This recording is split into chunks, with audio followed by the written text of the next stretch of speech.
Hello and welcome you all students to my channel જ્ઞાન જ્યોત। આજે આપણે ધોરણ 12 અંગ્રેજી વિષયમાં જેનો કોડ નંબર 013 છે જનરલ સ્ટ્રીમ એટલે કે સામાન્ય પ્રવાહના બોર્ડ કક્ષાના એક સેમ્પલ ક્વેશ્ચન પેપરનું સોલ્યુશન જોઈશું। ખાસ યાદ રાખશું based on the latest question paper style જે છે આપણી પરીક્ષા પદ્ધતિ જે બદલાઈ છે શૈક્ષણિક વર્ષ 2023-24 એમાં માર્ચ 24ની જે એક્ઝામ યોજાવાની છે એ પ્રકારની પેપર સ્ટાઇલનું સંપૂર્ણ પ્રશ્નપત્રનું સોલ્યુશન છે। તો વિડીયોના અંત સુધી બન્યા રહેશો। આપણે જોઈ રહ્યા છીએ એક એક સેક્શનને જોઈશું અને ખાસ એના તમામ પ્રશ્નોને સમજવાનો પ્રયત્ન કરીશું, ઊંડાણપૂર્વક સમજવાનો પ્રયત્ન કરીશું। ગોખણ પટ્ટીની વાત નથી કરવાની। આપણે સેક્શન એની આપણે વાત કરીશું તો સેક્શન એ શાના લગતો છે આપણને ખબર હોવો જોઈએ। સેક્શન એમાં પ્રથમ 4 પ્રશ્નો છે। શું કહે છે કે right whether the sentences are true or false. વાક્ય સાચું છે કે ખોટું એ આપણે નક્કી કરવાનું છે અને ટોટલ 4 માર્ક્સ આપણને આપેલા છે। ખાસ ધ્યાન રાખવાનું છે કે ટેક્સ્ટ બુકમાં જે પ્રકારની માહિતી છે એને બિલકુલ આપણે વળગી રહેવાનું છે કે આપણે કોઈ જનરલ સ્ટેટમેન્ટ આપ્યું હોય તો એ પ્રમાણે એને ટ્રુ એન્ડ ફોલ્સ નથી કરવાનું। ટેક્સ્ટ બુક બેઝડ જ હોવું જરૂરી છે। પ્રથમ સેન્ટેન્સ શું કહે છે કે Sojourner Truth was a white American freedom fighter and orator. Sojourner Truth નામની જે વ્યક્તિ છે એની વિશે વાત કરી છે અને એ વ્યક્તિની જે વાત કરી છે એમાં અહીંયા એક શબ્દ લખ્યો છે કે વ્હાઇટ અમેરિકન ફ્રીડમ ફાઇટર હતી। તો આપણને ખબર છે કે આ સેન્ટેન્સ ફોલ્સ છે। હવે ફોલ્સ છે તો સાચું શું છે? તો ટેક્સ્ટ બુકનું સીધું સેન્ટેન્સ આવું છે કે Sojourner Truth was a black American freedom fighter. શું હતા? આ જે વ્યક્તિ છે, સ્ત્રી છે, સજનર ટ્રુથ એ બ્લેક હતા, black American freedom fighter and orator હતા। ખાસ યાદ રાખીશું ફ્રીડમ ફાઇટરને પણ આપણે ધ્યાનમાં રાખવું પડશે અને ઓરેટરને પણ ધ્યાનમાં રાખવું પડશે। રાઇટર કેવું કંઈક લખેલું હોય તો એ પણ આપણે ફોલ્સ સમજવું પડશે। આગળનું સેન્ટેન્સ જોઈશું 2 નંબરનું સેન્ટેન્સ। સેકન્ડ શું કહે છે go to your start menu and invoke forgiveness.exe। forgiveness.exe ને આપણે ઇન્વોક કરવાનું છે એટલે કે સ્ટાર્ટ કરવા, ઉદ્દીપન કરવાનું છે સ્ટાર્ટ મેનુમાં જઈને। તો બિલકુલ can you install love part true sentence બિલકુલ આપ્યું છે એટલે એમાં કોઈ સુધારો ના થઈ શકે। 3 નંબરનો પ્રશ્ન we should not get out into nature and walk. બરાબર, શું કહેવા માંગે છે? આમ તો જનરલ પણ ખબર પડે। We should not get out into nature કે છે આપણે પ્રકૃતિમાં ન જવું જોઈએ અને ચાલવું ન જોઈએ ટૂંકમાં એવું કહે છે, તો એવું તો હોય જ નહીં।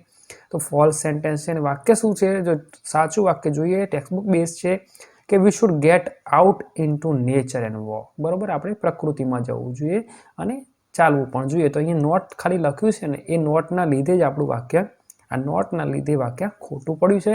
બાકી આ વાક્ય આ રીતે આપ્યું હોત તો એ ટ્રુ છે।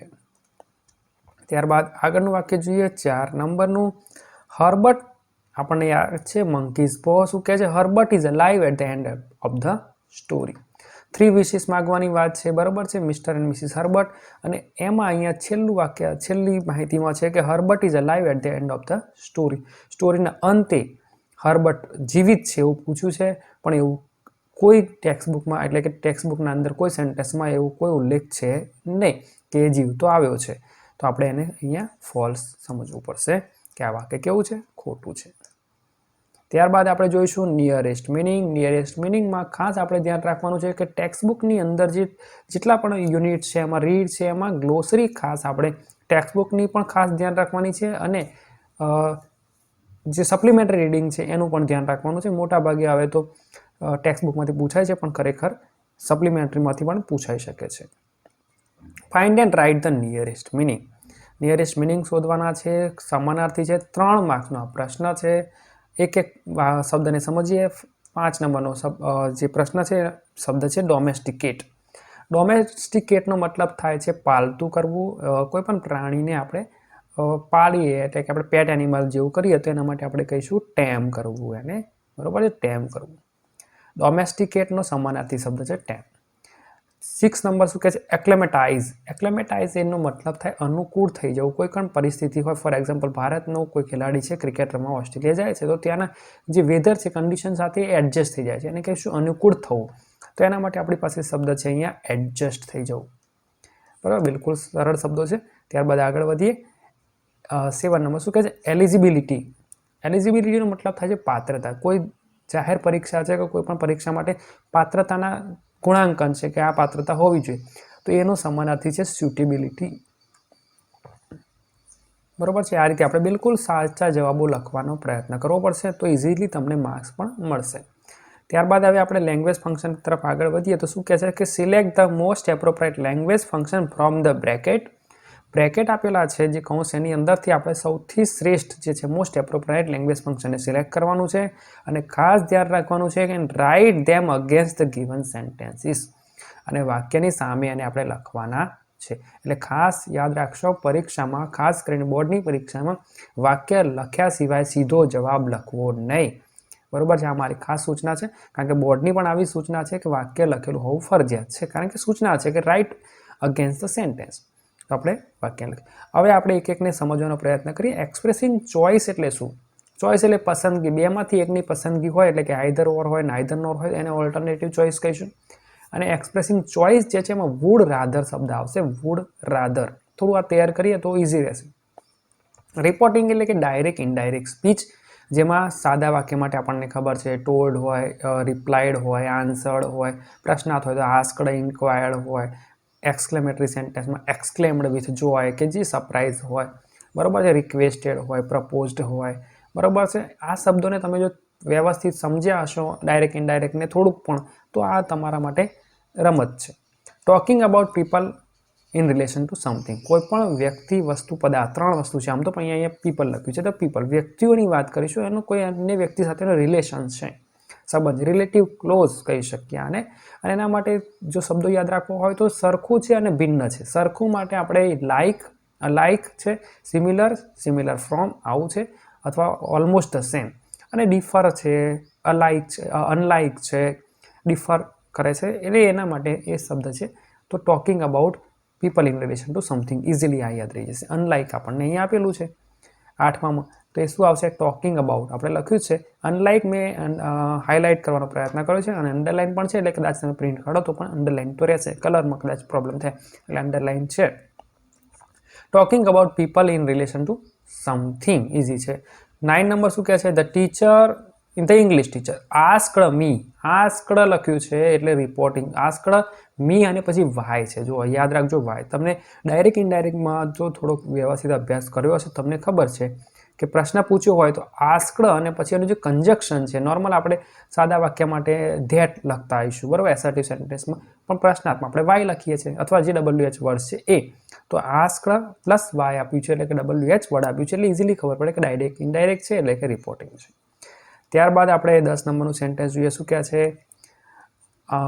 Anand would rather go to Shastri ground on Sunday morning, બરાબર છે, બહુ જ લાંબુ ને બહુ મિનિંગ ના ખબર પડે ને તોય વુડ રાધર દેખાઈ ગયું ને એટલે એને કહીશું એક્સપ્રેસિંગ ચોઇસ, બરાબર, એ શાસ્ત્રી મેદાનમાં જશે રવિવારે, એટલે ટૂંકમાં બે આમાંથી ક્યાં પસંદ કરે, વિકલ્પ પસંદ કરે એટલે ચોઇસ કરી કહેવાય, વુડ રાધર શબ્દ છે।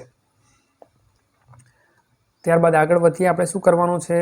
Select the most appropriate response પસંદ કરવાનો છે, ફોકસિંગ ઓન ગિવન ફંક્શન। જો અહીંયા શું સમસ્યા હોય છે ઘણીવાર કે વિદ્યાર્થીઓ લેંગ્વેજ ફંક્શનના જે એલિમેન્ટ છે એને તો તૈયાર કરે છે, પણ ઘણીવાર એલિમેન્ટ અહીંયા ઓપ્શન છે અને 4 છે, તો ઘણીવાર શું બનશે કે એવું પણ બને કે એક જ લેંગ્વેજ ફંક્શનના 2 કે 3 એલિમેન્ટ પણ આપેલા હોય, તો ઘણીવાર વાક્યનું જે પેટર્ન છે, સેન્ટેન્સ પેટર્નમાં ભૂલ હોય, ગ્રામેટિકલ મિસ્ટેક હોય, આ બધું આપણે થોડું ધ્યાન રાખીશું। મિનિંગમાં કોઈ બંધ બેસતો ના હોય તો પણ એ વાક્યને આપણે સમજવાનો પ્રયત્ન કરવો પડશે। આ બધું કરીશું તો ઇઝીલી પૂરા માર્ક્સ મળશે। 11 નંબરનું સેન્ટેન્સ, અ વિઝિટર શું કહે છે? Says what is world's first love, બરાબર, what is world's first love, એના વિશે પ્રશ્ન છે, અને રોય ડિઝનીનો કંઈક જવાબ છે ઓલ્ટરનેટિવ ચોઇસ, યાદ રાખવાનું છે, બેમાંથી એક છે, યાદ રાખજો। ઓલ્ટરનેટિવ ચોઇસમાં આવડે મેં કીધું આઈધર ઓર, નાઈધર નોર, ઓર નોર આવું આવશે, તો શું કહે છે? જો વોટ લવ્સ નથિંગ એક્સેપ્ટ ડિઝ, આમાં તો કંઈ લેંગ્વેજ એલિમેન્ટ દેખાતું નથી, એ ગયું। બી શું કહે છે? World's first love is dream of Disneyland, આમાં પણ કોઈ લેંગ્વેજ એલિમેન્ટ આપણા સિલેબસ પ્રમાણેનું નથી આપેલું, અથવા ઓલ્ટરનેટિવ ચોઇસ તો છે જ નહીં। Two enjoy burger and chilli is world's first લવ, હવે આમાં પણ કોઈ નથી આપ્યું। હવે આટલું ફટાફટ જોયા પછી શું ABCD જોઈ જ લેવાનું, એટલે અહીંયા દેખાઈ જ જાય છે હવે either cartoon or a dream land is world's first લવ, બેમાંથી એક છે, પરફેક્ટ દેખાઈ રહ્યું છે, આઈધર ઓર પણ આપ્યું છે. આન્સર આ રીતે લખવાનો છે. વાક્ય લખી શકાશે, રિસ્પોન્સમાં એવું ફરજિયાત નથી, પણ તમે વાક્ય લખી શકો છો. અથવા આન્સર કરીને ડી અને પૂરેપૂરું જે વાક્ય છે જવાબ લખવાનો. અધૂરું સેન્ટેન્સ ક્યારે લખવું નહીં, એ ખાસ ધ્યાન રાખવાનું છે. ત્યારબાદ આગળનું વાક્ય શું કહે છે? 12 નંબરનું સેન્ટેન્સ. ઉમેશ નામનો કોઈ વ્યક્તિ ઇન્સ્પાઇટ ઓફ ના હોવા છતાં, કોન્ટ્રાસ્ટ લેંગ્વેજ ફંક્શન અહીં છે. In spite of my hard work, બરોબર, મારી સખત મહેનત છતાં પણ, why can't I score much, શા માટે મારો સ્કોર કે છે હું નથી સારો કરી શકતો. તો અવધેશ નામના વ્યક્તિનો રિસ્પોન્સ છે અને ગિવિંગ સજેશન અથવા એડવાઇસ આપવાની છે. સલાહ સૂચન માટે 3 એલિમેન્ટ ખાસ આપણી પાસે છે: શુડ, ઓટ ટુ અને હેડ બેટર. બરોબર છે. આ 3 પણ યાદ રહે તો લગભગ ઘણું બધું કામ આપણું થઈ જશે. બીકોઝ એટલે શું? કારણ દર્શાવે છે. શોઈંગ રીઝન છે, આપણા માટે હાલ નથી. ઇફ શું બતાવે છે? ઇફ કન્ડિશન બતાવે છે, તો આપણા માટે નથી. You had better, had better perfect આપ્યું છે અને બીજું કોઈ ઓપ્શન પણ એડવાઇસનું ના હોય તો થોડુંક સિલેક્ટ કરી શકાય, એટલે ડી પણ જોઈ લે. Don't worry you look stressed, આમાં પણ કોઈ એલિમેન્ટ લેંગ્વેજ ફંક્શનનું આપેલું નથી. હવે અહીંયા બિલકુલ સાચું છે, પણ એકવાર જોઈએ તો શું કહે છે? You had better take help from your teacher. બરાબર છે કે મારા માર્ક્સ કેમ નથી આવતો, તો એને સલાહ શું આપી છે ઉદ્દેશે કે તારે તારા શિક્ષક જે છે ટીચરની કે છે હેલ્પ લેવી જોઈતી હતી. Had better. આ રીતે આપણે જવાબ લખીશું. ત્યારબાદ 13 નંબર શું કહે છે? Okay, stranger. સ્ટ્રેન્જર એટલે અપરિચિત વ્યક્તિ છે. Will you please guide me to the bus station. બરાબર છે, તમે મને બસ સ્ટેશન માટે ગાઈડ કરશો, એમ પ્રશ્ન છે, ભવિષ્યની વાત કરી છે. સિટીઝન કોઈ વ્યક્તિની વાત કરે છે. તો ગિવિંગ ઇન્સ્ટ્રક્શન, આપણે એને શું કરવાનું છે? ઇન્સ્ટ્રક્શન આપવાની છે.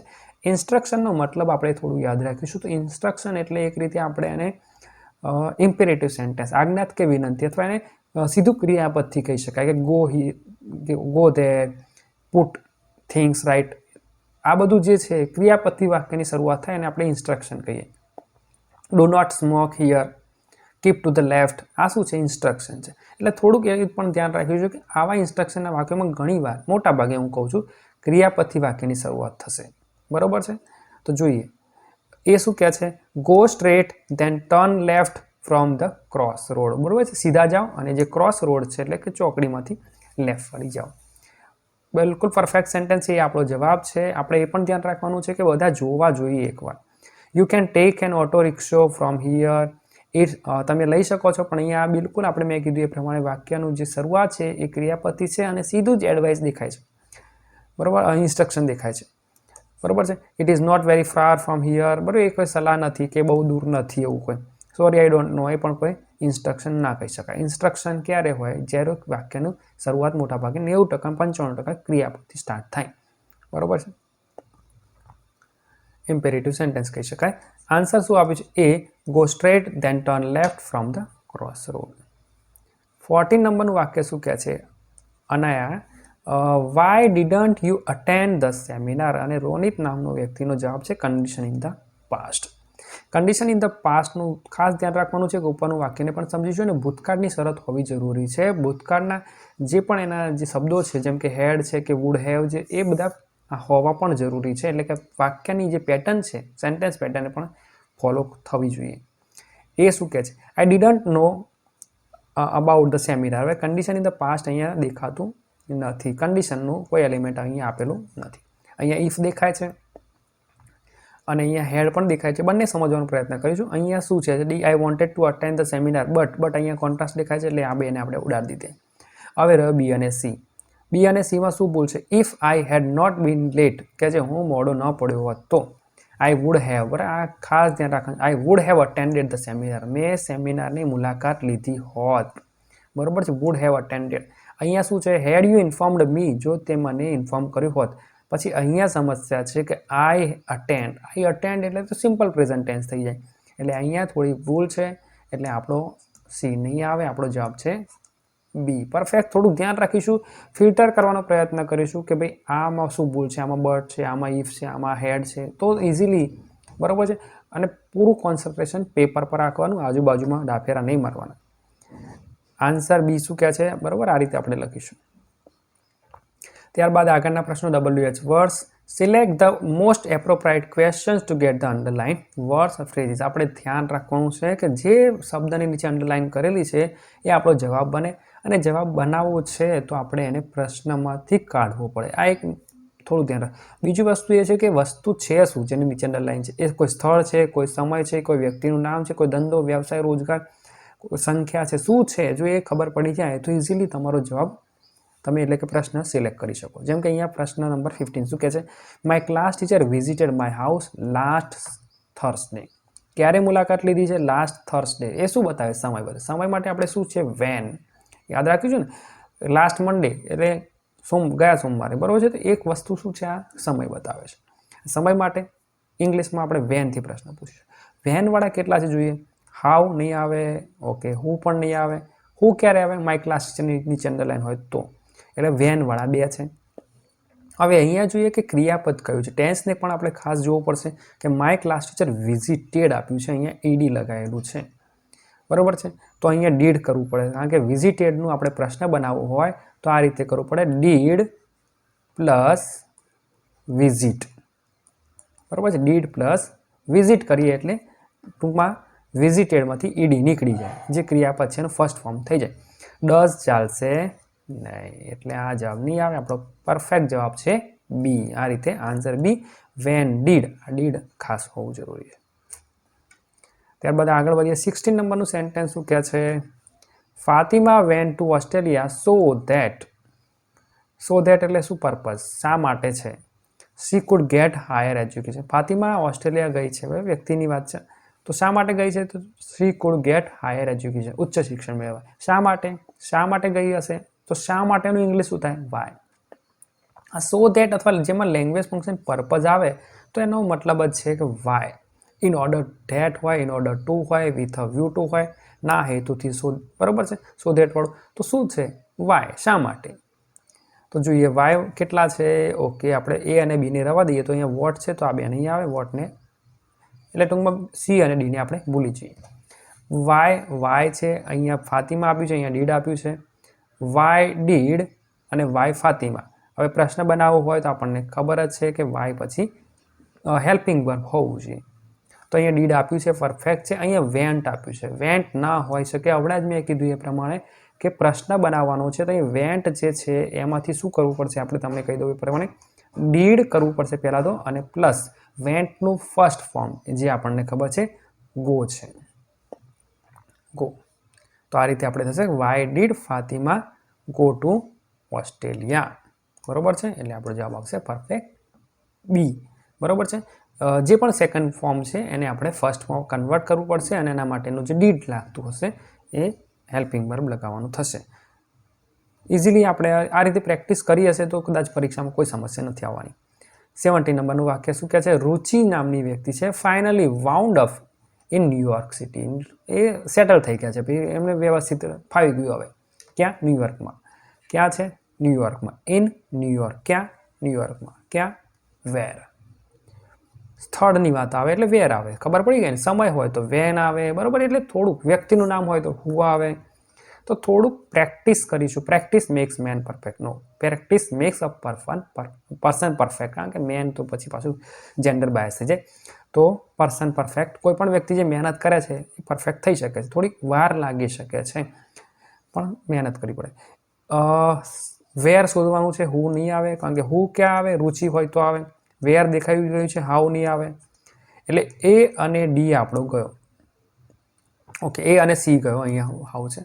હવે જોઈએ વેરવાળા 2 જગ્યાએ છે. Where did, okay. વેર અહીં છે, અહીંયા પણ છે. ડીડ અહીં છે, અહીં છે. રુચિ છે, બરાબર છે. ફાઇનલી છે, ફાઇનલ. ઓહો, વાઉન્ડ અપ, વિન્ડ અપ. જો આ મેં હમણાં જ કીધું હતું એ પ્રમાણે આ સેકન્ડ ફોર્મ છે, બરાબર છે. અને સેકન્ડ ફોર્મ માટે આપણે હમણાં જ વાત કરી હતી, જેમ કે ડીડ પ્લસ ગો કર્યું હતું અથવા ડીડ પ્લસ વિઝિટ કર્યું હતું, એમ અહીંયા આ વાઉન્ડ અપ છે ને એના માટે આપણે કરવાનું છે ડીડ પ્લસ,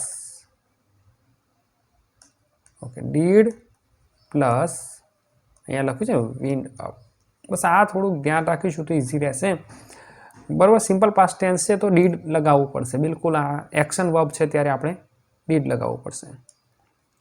એક્શન વર્બ એટલે કે જેમાં તમને ક્રિયા દેખાતી હોય. બરાબર છે. બાકી તો પછી સ્ટેટ સ્થિતિ દર્શાવક શબ્દ હોય જેને આપણે કહીશું વોઝ અને વર વાળા, તો એ બરાબર છે, એમાં એ લાગશે. પણ એક્શન વર્બ એટલે જેમાં ક્રિયા દેખાતી હોય એમાં આપણે ડીડ લગાવવું પડે. 18 નંબરનું sentence, the forest help us, જે જંગલો છે આપણને મદદ કરે છે, help us to keep the temperature down. શા માટે મદદ કરે છે, કઈ રીતે મદદ કરે છે, બરાબર છે. હેલ્પ અસ ટુ કીપ, કઈ રીતે મદદ કરે છે, તો keep the temperature down, to keep the temperature. કઈ રીતે મદદ કરે છે, કઈ રીતે એટલે હાવ. હાવવાળા કેટલા છે, એ ઓહો 3 હાવવાળા છે, અને નીચે તો બી અને સી પણ આપ્યું છે.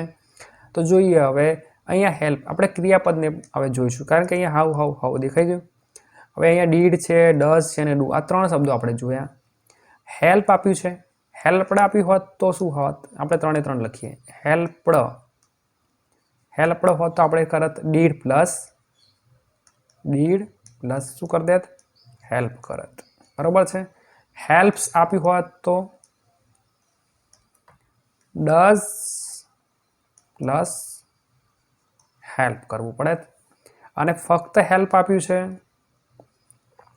ઓકે, ફક્ત હેલ્પ આપ્યું હોય તો આપણે શું કરવું પડશે, હવે ડુ પ્લસ હેલ્પ. આ બધી જ વસ્તુને સમજવી પડે, આ પ્રેક્ટિસ કરવી પડે. જોઈએ ડીડ કેમ નહીં આવે, કારણ કે અહીં હેલ્પડ આપ્યો નથી, ભાઈ અહીં હેલ્પ નથી, હેલ્પડ નથી. ડઝ કેમ નહીં આવે, કારણ કે અહીંયા હેલ્પ્સ છે નહીં, તો આવશે આપણું હવે C. How do the forest, અને તમને ખબર પડે છે અહીંયા પ્લુરલ આપ્યું છે ફોરેસ્ટ, ધ ફોરેસ્ટ, જંગલો, એટલે આવશે સી. સેક્શન બી માટે આપણે અલગથી એક ડેડિકેટેડ વિડીયો બનાવીશું, કારણ કે પછી વિડીયો લેન્ધી થઈ જશે. તો સેક્શન બીનો પણ આપણે વિડીયો ખૂબ જ ઝડપથી અપલોડ કરવાનો પ્રયત્ન કરીશું. થેન્ક યુ, અને મારી ચેનલ સાથે બનાવી રહો. PDF ડિસ્ક્રિપ્શનમાં હશે. આ ઉપરાંત ટેલિગ્રામ ચેનલમાં પણ તમે આ PDFને ડાઉનલોડ કરી શકશો, જેથી તમારો અભ્યાસ ચાલુ રહે. કોઈ પણ ભૂલ હોય તો ચોક્કસ કમેન્ટ કરાવો અને વધુ અભ્યાસ કરતા રહો. Thank you and best of luck.